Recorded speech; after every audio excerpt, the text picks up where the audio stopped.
Alô, turma do terceiro ano, Dom Bosco, Balsas. Primeiro falar da minha satisfação de reencontrá-los, mesmo que virtualmente. Eu digo com toda sinceridade que eu espero que vocês e suas famílias estejam realmente muito bem, tá?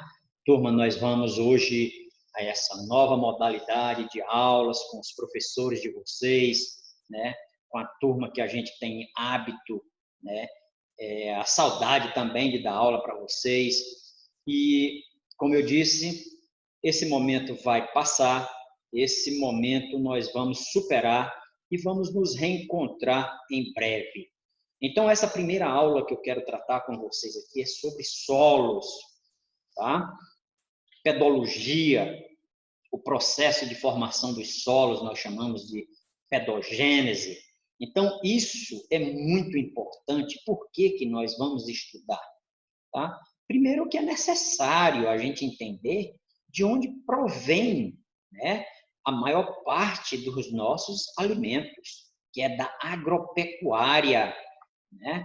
Justamente aí a parte de plantio e a parte também de criação, que são riquíssimos nas nossas, a prover as nossas fontes de energia.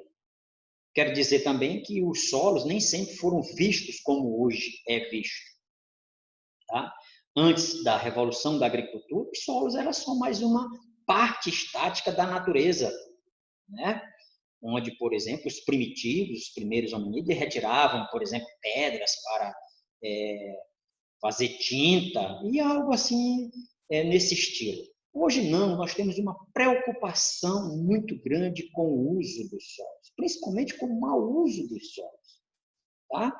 Mas dizer que é realmente importante porque nós vamos ter questões no Enem, essas avaliações externas cobram muito sobre solos, tá? Cobram também nas avaliações internas, então nós vamos ter que estar realmente preparados. Tá bom, turminha? Nós vamos começar falando da composição dos solos, tá bom? Essa composição, ela não é única, tá? Ela não é padrão, ela não é geral, ela vai variar de acordo, né? Que seria até insensato pensar que nós teríamos solos iguais em toda parte do planeta, onde nós sabemos que nós temos climas diversos, nós temos insolação diversa, então nós temos uma série de fatores que vai divergir, né? E que vai fazer com que apareçam diversos, né? Vários solos. Mas basicamente nós temos uma parte, os solos são formados de uma parte sólida, onde nós temos aí os minerais e a matéria orgânica.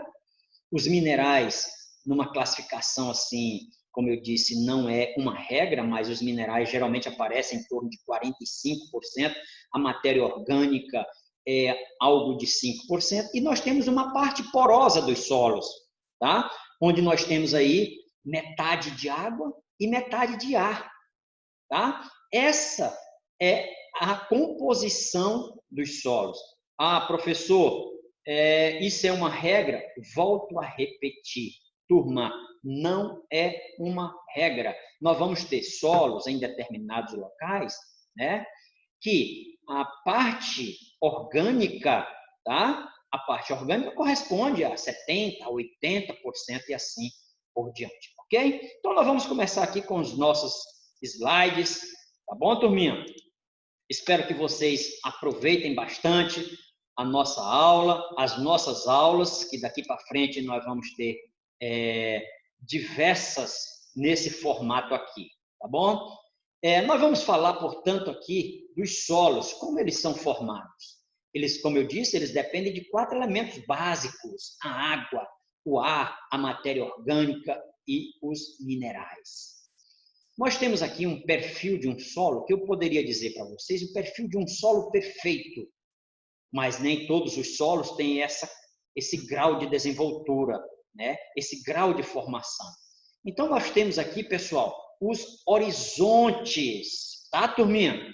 Nós temos aqui o horizonte O, que muitos livros falam que não é um horizonte, faz parte do horizonte A, mas o horizonte O é justamente essa parte aqui onde nós temos grande parte do material orgânico, né, proveniente de seres vivos, seja ele animal, mas principalmente vegetal. Nós temos aqui a camada A, né? Nós chamamos de elúvio, né, turma? Aqui a camada A e a camada O. A camada A nós temos ainda forte presença de matéria orgânica. Por quê? Justamente porque migrou dessa camada aqui, desse perfil, desse horizonte mais externo. Nós temos aqui o horizonte B, está muito bem definido aqui, né? Tem pouca matéria orgânica, mas ele tem uma grande expressão de cor e de textura. Geralmente são alaranjados, amarelados, avermelhados. Aqui, no horizonte C, o que é que nós temos, pessoal? Um solo pouco desenvolvido, com grande presença de regolitos. E eu quero aqui dizer para vocês que esses regolitos seriam, numa linguagem mais comum, pedaços da pedra, pedaços de rocha, né? Principalmente da rocha-mãe. E aqui está a rocha-mãe, né? Que seria o quê? O solo, né? A rocha, perdão, que deu origem a todo esse solo acima, né? Juntamente com quem? Com o humus, juntamente com a matéria orgânica. Tá bom, turminha? Eu não poderia deixar de falar para vocês também sobre a questão das características, tá, do solo. Mas antes nós vamos falar da classificação dos solos, ok? A classificação dos solos, muito importante aqui, nós vamos ver. Os solos, eles podem ser zonais, né? Ou seja, de acordo com as latitudes, tá, turma? Eu poderia dizer que esses solos, eles aparecem apenas em determinadas zonas climáticas. Eles estão ligadas a uma forte presença de um determinado clima, né? E nós sabemos que a Terra tem zonas climáticas, portanto, os solos zonais, eles aparecem em diferentes latitudes, seja nas zonas tropicais, seja ela na zona temperada, ou até mesmo nas zonas polares. Nós temos a tundra, que é típica, né, das regiões polares, todo mundo sabe disso. Chernozyon, que é um solo escuro, né, que aparece basicamente aí nas zonas temperadas do globo. Os latossolos, que são solos aí das zonas tropicais, os solos de desertos. Portanto, eles têm essa característica de aparecer em apenas determinadas zonas climáticas do globo, ou tropicais, ou temperadas, ou polares. Nós temos os solos intrazonais, turminha, vocês estão vendo aqui no slide. Não possuem somente relação com fatores climáticos, mas também com a composição mineralógica, tá? Então, aqui não é só os fatores climáticos, mas a composição mineralógica, aqui eu retorno, ou seja, a composição das rochas que deram origem a esses solos. Um exemplo são os solos negros dos trópicos, né? Eles são justamente assim, com essas características, por causa da sua composição mineralógica. Portanto, os solos intrazonais, eles não dependem apenas das latitudes das zonas climáticas, ok? E nós temos aqui os solos azonais, né? Que são solos poucos desenvolvidos, mas que aparecem em qualquer latitude, né? Elas podem aparecer nas zonas tropicais, elas podem aparecer nas zonas temperadas, nas zonas polares, portanto, nas baixas e nas altas latitudes, ok, turma? E nós temos aqui os solos azonais, que eu já falei agora há pouco, né? Então, zonais, intrazonais e azonais, tá bom? Então, os solos azonais, os exemplos, aluviais, que são aqueles solos formados pelas forças das águas dos rios, e nós sabemos que tem rios na zona tropical, né? Na zona temperada, na zona polar, portanto, é um solo que pode aparecer em qualquer latitude. Os solos de montanha também, de montanhas, pode aparecer em qualquer uma latitude. Nós temos agora, pessoal, alguns exemplos de solos no mundo. Chernozyon, né? Tem gente que fala Chernozyon, não interessa para nós aqui, o importante é você entender. Cherno significa negro, Zion é terra, então uma terra escura, muito rica em humus, muito rica em matéria orgânica, né? Tem em média 1 metro de profundidade, aparece nos climas continentais, com cobertura de gramínea, característica das pradarias e das estepes, muito utilizado para as plantações de trigo na Ucrânia. Olha só, Tchernozion, liga aí lá uma ex-república soviética, né? Plantação de trigo lá na Ucrânia. Portanto, Tchernozion, um solo escuro, um solo negro, tá bom? Muito rico em humus. Vamos ver mais alguns solos, colegas, queridos alunos. Os latossolos, né? Os latossolos são solos muito bem desenvolvidos, aparecem principalmente na região tropical, e aí eu destaco o Brasil, mas também parte da África, tá? Um solo muito intemperizado, ou seja, houve muita intemperização das rochas, nós já estudamos intemperismo, lembram? Recordam? Intemperismo físico, onde há pouca presença de água, mas principalmente aí, não estou falando do latossolo, mas principalmente aí no sertão nordestino, mas o intemperismo químico, que é com grande presença de água, e grande parte do Brasil, nós sabemos, é um país tropical que tem como característica o calor e grande, né, quantidade de chuvas. E também o intemperismo biológico, né? Esses 3 elementos aí, eles são realmente formadores dos solos, e o latossolo é um solo típico do Brasil, muito bem desenvolvido, com os seus horizontes muito bem determinados, né? Portanto, nós somos aí também país abençoado, tanto para a prática de agricultura, como para a prática, né, da criação de animais, por ter até pastagens naturais. Nós temos a terra roxa, tá, pessoal? Que também é um latossolo muito fértil, originário de rochas vulcânicas. E aí eu faço questão de dizer, turma, você vai me perguntar, professor, nós temos vulcões no Brasil? Não, turma, isso foi num passado remoto.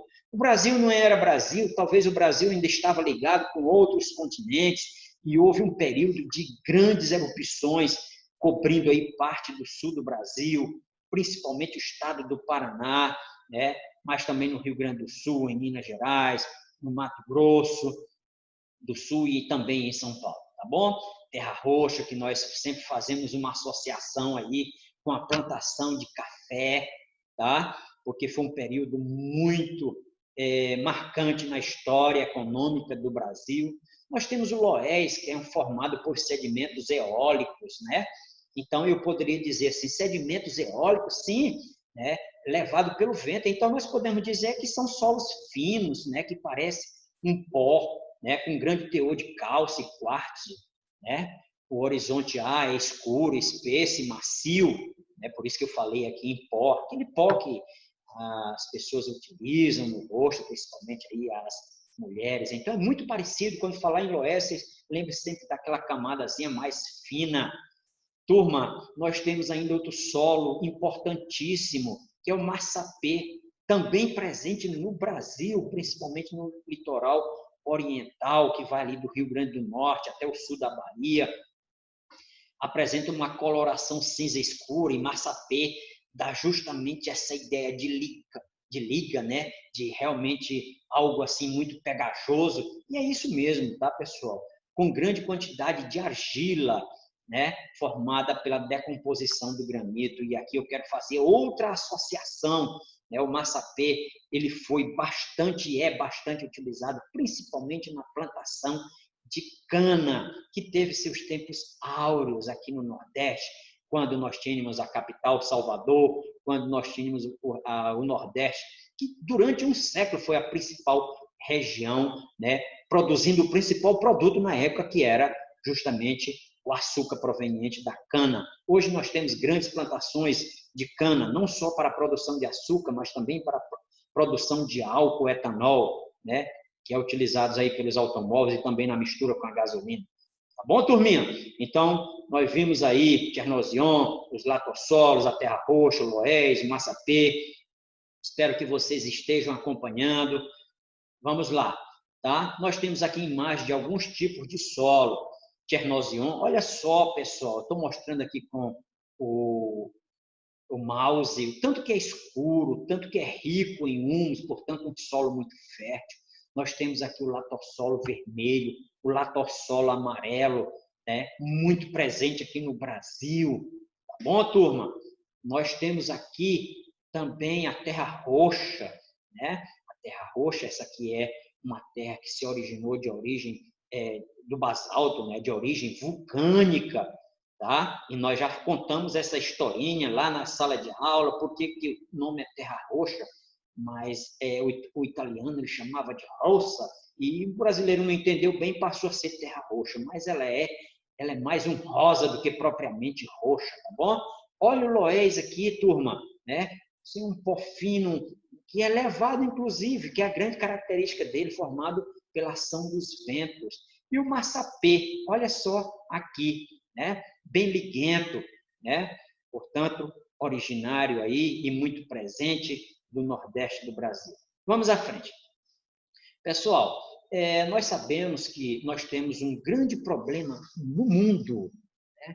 Um problema no mundo que é a grande quantidade de solos que se tornam inférteis. Eu gosto de falar solos que perdem a sua produtividade, que se tornam inférteis, porque tem livros que falam, nós estamos perdendo muitos solos, e já teve aluno que me perguntou, perdendo para onde? E eu quero dizer, quando fala perder solos, é perder a produtividade, é perder a fertilidade. Os solos não vão para outro planeta, não vão para a Lua. Claro que eu estou brincando, né, turma? Vocês sabem muito bem. E por que nós temos que falar dessa conservação dos solos, da proteção? Porque antes disso há o quê? Há um mau uso dos solos, uma má conservação, uma má proteção.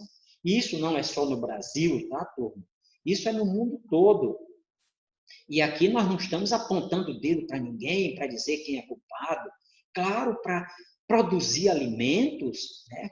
Cada vez mais crescente essa necessidade de produzir alimentos, porque a população no mundo aí já superou as 7 bilhões de pessoas, então é necessário desmatar. Só que nós temos que ter certos cuidados, né? Nós temos que ter certas práticas de conservação, né? Então, nós temos algumas práticas que são condenáveis, o desmatamento aí quando é ilimitado, o desmatamento quando é feito realmente sem nenhum critério, as queimadas que em nenhum momento é bom para o solo, por matar os micro-organismos, mas antes das queimadas vem também o desmatamento. Nós temos aí o pisoteamento dos animais, compactam o solo, tiram a sua produtividade, tiram a sua fertilidade. As máquinas também ajudam a compactar esses solos, né? A produção industrial, né, ajuda também a contaminar os solos, a mineração. Portanto, nós temos que falar das práticas de conservação, porque também nós temos muito mau uso do solo com tudo isso que eu já falei para vocês. Uma dessas práticas é de caráter vegetativo. Ora, turma, de caráter vegetativo consiste em quê? Né? Em reflorestar principalmente aquelas áreas muito degradadas e também as áreas íngremes, né? Quando você planta, quando você tem cobertura vegetal nas encostas, nós vamos diminuir a velocidade das águas, portanto, menos erosão. Portanto, é uma prática simples de se fazer e que muitos no Brasil colocam em prática também. A gente tem que enfatizar as práticas que dão certo, as pessoas que têm responsabilidade, os grandes produtores, os pequenos produtores que fazem as coisas com muita correção. Nós temos as práticas de caráter pedológico, né? E aí o que seria? Consistir na manutenção, na melhoria da fertilidade dos solos por meio da rotação de culturas, né? Rotação de culturas. O que seria, gente? Ora, evitar a monocultura, o plantio de apenas um produto, que isso vai fazer com que esgote esse solo com maior rapidez. Portanto, nós podemos intercalar diferentes tipos de culturas. Essa rotação é importante para o descanso do solo, tá bom? E prática de caráter mecânico, turminha, né? Isso aí, nós olhamos e nós vemos bastante isso lá no Sudeste da Ásia, aqueles países que têm aquelas plantações com curvas de nível, utilizando as curvas de nível. O que são curvas de nível? Ligando os pontos com a mesma altimetria, ligando pontos com as mesmas cotas altimétricas, tá bom? Então, fica lá aquelas plantações, por sinal, muito bonitas, mas elas evitam também, né, a erosão, tá certo? Elas diminuem. Portanto, são práticas que não são tão difíceis de se utilizar, ok? Vamos para frente. Eu não sei se o slide está seguindo bem aí o livro, mas tudo isso aqui vocês vão estar vendo nos livros de vocês. E já para o terceiro ano aqui, eu quero dizer que nós estamos trabalhando os 2 capítulos que tratam de solos do Brasil, né, e solos aí em geral, tá bom? São 2 capítulos que nós estamos trabalhando aí apenas nessa aula, tá bom? Vamos para frente. Olha os solos brasileiros, turma.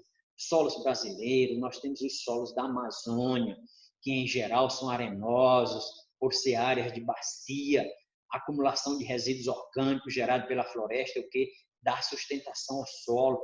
Portanto, turma, nós vamos desmistificar, tá? Nós vamos dizer que esse solo da Amazônia ele não é um solo rico.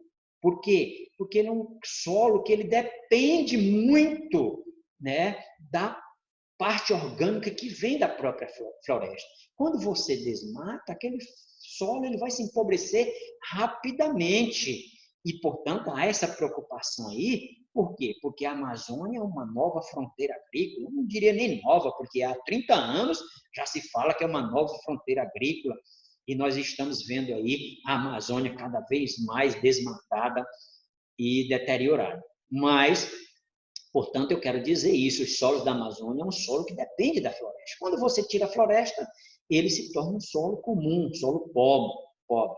Os solos da Caatinga, olha só, turma, são solos frágeis, né? São rasos, portanto, nós não temos na Caatinga os latossolos com aqueles horizontes bem definidos, né? Porque lá predomina justamente a intemperização física, com pouca presença de água, tá? Portanto, quando se tira a cobertura vegetal da Caatinga, o solo fica desnudo, né? O solo fica nu e para aparecer novamente a cobertura vegetal num local que chove pouco, é muito, mas muito difícil. Por isso que a gente tem que ter muita preocupação com a Caatinga que aparece, com os solos da Caatinga que aparece justamente no sertão nordestino, tá bom? De clima árido, de clima semiárido. O massapê, né? Nós já falamos, um solo encontrado aí na zona da Mata Nordestina, muito argilosa, com grande fertilidade, onde há grandes plantações de cana-de-açúcar. Os solos do Cerrado, olha só, turma, solos do Cerrado, onde nós moramos, né, que justamente absorve toda essa parte do Brasil central e parte do Nordeste também, tá bom? Incluindo aqui Balsas, região do Piauí, do Tocantins. Então, o Planalto Central, quase todo, são solos lateríticos. Por que lateríticos, pessoal? Porque, na realidade, quando se tira a cobertura vegetal do cerrado, vem a lixiviação, tira, portanto, aquela parte superior dos nutrientes e aparece o óxido de ferro, né? Aparece o alumínio, portanto, fica um solo muito duro, portanto, infértil também, tá bom? Originário do intemperismo químico de rochas cristalinas e sedimentares, com baixo pH. Tá, pessoal? Cuidado com isso. Quando nós falamos de baixo pH, nós estamos falando de uma tabela que vai até 14. Quando é 7, nós falamos de um pH neutro. Quando é abaixo de 7, que é o caso da maioria dos solos brasileiros, especialmente os solos do Cerrado, nós vamos ter que fazer o quê? Nós vamos ter que fazer a calagem, que é a utilização de calcário, tá bom? Então, os solos do Cerrado são solos ácidos. Turma, nós já falamos, repito aqui, terra roxa, né? Intemperismo químico de rochas basálticas do Planalto Meridional, Meridional e Sul, profundo e também conhecido como latossolo roxo. O brunizem, né? Tem gente que chama de brunizem, mas é brunizem mesmo, ocorre em áreas da campanha gaúcha, solos frágeis com horizonte orgânico, com vegetação rasteira. Então, são as áreas de campo, das pradarias, muito associado aí a um processo no Brasil chamado de arenização. E aí eu já peço para vocês não confundirem com desertificação. Por que não podemos falar em desertificação nessas áreas? Porque justamente chove bastante, tá? Chove bastante. Então, a desertificação, ela diz respeito à escassez de água. Portanto, lá nós chamamos de arenização. Ok, turma? Vamos para frente, galera. Vamos para frente. Nós vamos falar aí da contaminação dos solos, né? Falei como é que é feita essa degradação? Pela erosão, que eu quero dizer aqui, muitas vezes é natural, tá? Pela salinização, turma. A salinização é a acumulação de sais minerais pelas águas das chuvas, pelas águas oceânicas, em alguns locais costeiros, obviamente, né? E principalmente pela irrigação, né? Que podem causar aí a desertificação, comuns em áreas de clima árido e semiárido. Tá bom, galera? A desertificação, que é associada às áreas de clima árido e semiárido, nesse caso, sem interferência da erosão, são causadas pela retirada da vegetação, né? Mudanças climáticas e mau uso do solo. Onde? E aí nós vamos falar de desertificação, porque é justamente no clima semiárido, no clima árido nordestino, e nós podemos citar aqui uma área ali próximo da gente, né? Que é justamente na cidade de Juboés, no Piauí, né? No sul do Piauí, e várias outras cidades que estão passando por esse processo de desertificação. A acidez do solo também é preocupante, né? Degrada os solos, né?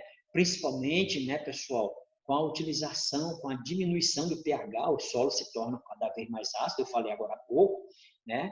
Pela utilização de fertilizantes que contêm ureia, que contêm amônia, que agravam justamente essa questão da acidificação, ok? Então, para isso é necessário, e se gasta muito com isso, né? Nesse processo, utilizando a técnica de calagem para que esses solos voltem a ser férteis, né? Voltem a produzir, tá bom? Nós também utilizamos muitos os metais pesados, tá, galera?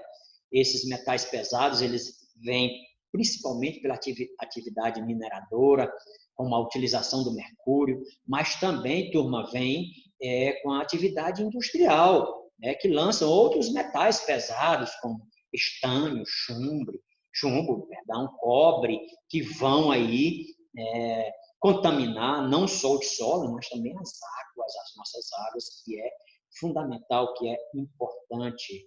O processo de lixiviação, falei agora há pouco, o processo de laterização, falei também, e as queimadas, tá, turma? As queimadas levam ao esgotamento do solo, exaurindo aí os micro-organismos, que é uma prática ainda muito, mas muito utilizada no Brasil. Ok, turma? Então, nós temos aí essa parte, né, que nós complementamos, e vamos voltar aí para os solos do Brasil, né, turma? Então, solos do Brasil, né? E nós vamos falar aí, mas antes eu queria falar, pessoal, dos fatores de formação do solo. Ô, professor, como assim fatores de formação? Todos os solos, como eu disse,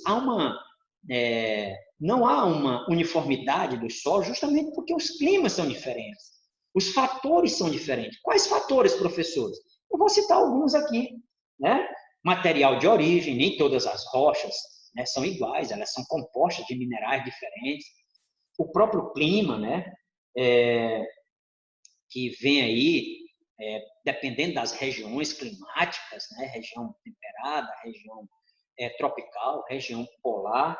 Nós temos também a questão dos organismos, né? Quanto mais úmido, mais ação dos micro-organismos, e talvez aí, né, nós podemos explicar a umidificação, ou seja, a formação de humus, né, a de matéria orgânica Isso acontece, tá, pessoal? Aula ao vivo, assim, a gente de vez em quando dá uma engasgadinha aqui, dá umas quebradas aqui na fala, tá bom? Peço desculpa desde já. E nós temos também a ação do tempo, tá, pessoal? Quanto maior o tempo, mais os solos são desenvolvidos, portanto, nós vamos ter a presença dos horizontes bem definidos, ok, turma? Então, nós vamos falar aí dos solos brasileiros, tá, pessoal? Nós temos o Sistema Brasileiro de Classificação dos Solos, né? São os agrônomos, o pessoal da Embrapa, que utilizam muito isso. Para nós não é muito interessante ficar aqui tentando decorar, portanto, é que nós vamos falar de apenas alguns tipos de solos, tá bom? Nós vamos falar de alguns tipos. Já falei disso aqui da formação, nós já falamos também dos perfis aqui dos solos, dos horizontes, que foram muito bem definidos.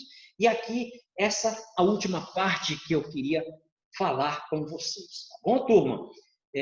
Aqui, uma classificação, como eu disse, do Sistema Brasileiro de Classificação de Solos, segundo as ordens, nós temos subordens, e nós vamos ter aqui vários termos. Por exemplo, neossolos. Neo vem de novo, né? Solo é início de formação com ausência de horizonte B, ou seja, nós temos apenas o horizonte A, né? Aquele horizonte, principalmente, aí eu posso dizer aqui, nas formações aqui dos lençóis maranhenses, é um neossolo formado também aí com a ação dos ventos, os vertissolos, né? Solo com desenvolvimento restrito apresenta expansão e contração pela presença de argila expansiva, né? O vertissolo, pessoal, não tem grande retenção de água, né? Por isso que essa argila ela se expande e se contrai, tá bom? Os cambissolos, solo pouco desenvolvido com horizonte B em estágio inicial de formação, portanto, o cambissolo já vai ter o horizonte B aí, né? Já em formação, diferente do neossolo, que não tem um horizonte B. Chernossolo, olha só, o nome vem lá daqueles solos mesmo que aparecia, que eu já falei aqui para vocês, aparece nas zonas temperadas. O solo com desenvolvimento médio, o horizonte A apresenta-se escuro e rico em nutrientes. Chernossolo, portanto, está ligado aí àquele solo Chernozion. Luvissolo, solo com horizonte B de acumulação, argiloso e com elevada quantidade de nutrientes, um solo mais rico, né, gente? Nós temos o argissolo, solo bem evoluído, e o nome já diz, com grande presença de argila. Nitossolo, solo bem evoluído, fortemente estruturado, apresentando superfície cerosa. Nitossolo, portanto, aí já vai aparecer os horizontes com maior definição. E eu quero me ater aqui principalmente aos latossolos. São solos altamente evoluídos, com seus horizontes, como nós já falamos aqui, com seus horizontes aí bem estruturados, camada de humus, camada com forte presença de matéria orgânica, horizonte B, horizonte A, C e a rocha-mãe, portanto, um solo muito bem desenvolvido. E nós temos também uma característica desses solos, turma, que é justamente a laterização, né? Justamente por conta do mau uso do solo, do desmatamento das camadas, o solo fica exposto e lá vem a lixiviação, retira aí a camada superficial e nós vamos ter o quê? Uma lavagem, digamos assim, dessa camada superficial aparecendo aí, favorecendo a presença, né, que aflora aí do óxido de ferro, de alumínio também, né? Portanto, esses solos passam a ser laterizados. Ok, turma? Portanto, nós vamos caminhando aqui para o final dessa aula. Eu espero que vocês acompanhem também através dos capítulos. Lembrando que nós não estamos de férias, né? E nós estamos fazendo o possível para que haja aprendizagem, turminha, durante esse período aí de pandemia, durante esse período aí de isolamento social. Volto a repetir, espero encontrá-los todos bem. Oro diariamente para que vocês e suas famílias e todos os brasileiros se livrem rapidamente dessa pandemia, que a gente não venha contrair esse vírus, tá bom, turma? Portanto, galera, nós vamos falar aqui dos solos da Amazônia, que nós já falamos, da Caatinga. Nós vamos só mostrar aqui algumas imagens que nós também já vimos, né? O Massapê, né? O Massapê é um solo muito ligado aí, um ciclo econômico importante no Brasil, né? Que é justamente da plantação da cana-de-açúcar. Okay? Olha o Brunizem, pessoal, ocorre na campanha gaúcha, são as pradarias, que nós também chamamos de campos, que nós também chamamos de pampas. Ok, turma? Portanto, galera, eu espero a degradação dos solos, nós já vimos aqui no slide anterior. Nós temos aqui, olha só, a garimpagem, pessoal.